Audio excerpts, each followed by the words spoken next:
Chi è la giovane donna ritratta da Vermeer? Possibile si tratti soltanto di una bellezza idealizzata come suggeriscono alcuni studiosi dell'arte? Oppure si tratta di una fedele riproduzione dal vero come propongono alcuni critici?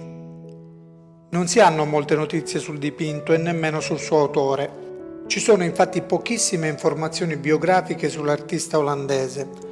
Nessun documento al momento ci può dire chi sia la modella che ha posato per il dipinto. Il quadro è un olio su tela di modeste dimensioni dipinto intorno al 1665. La ragazza col turbante, conosciuta anche come la ragazza con l'orecchino di perla, ha un'espressione stupita, gli occhi rivolti verso l'osservatore, la bocca leggermente aperta. Sembra quasi che sia stata presa di sorpresa mentre era intenta nelle sue faccende. Ha un vistoso orecchino.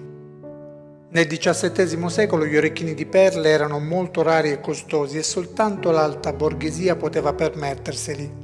La ragazza ritratta però sembra di umili origini, non certo in grado di potersi permettere un monile così costoso. La fanciulla emerge da un fondo scuro che fa risaltare i colori vibranti dei pochi elementi che compongono il quadro. Una fascia azzurra, una veste gialla, labbra carnose e lucide.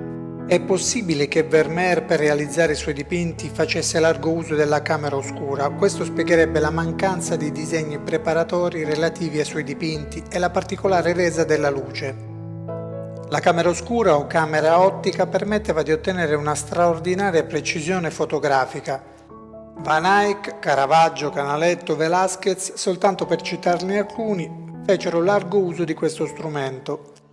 La qualità cromatica dei dipinti di Vermeer è dovuta alla cura maniacale con la quale egli preparava i colori a olio. Utilizzava i migliori pigmenti che erano disponibili all'epoca, utilizzò il blu oltremare che si otteneva dai lapislazzuli, costosissimi.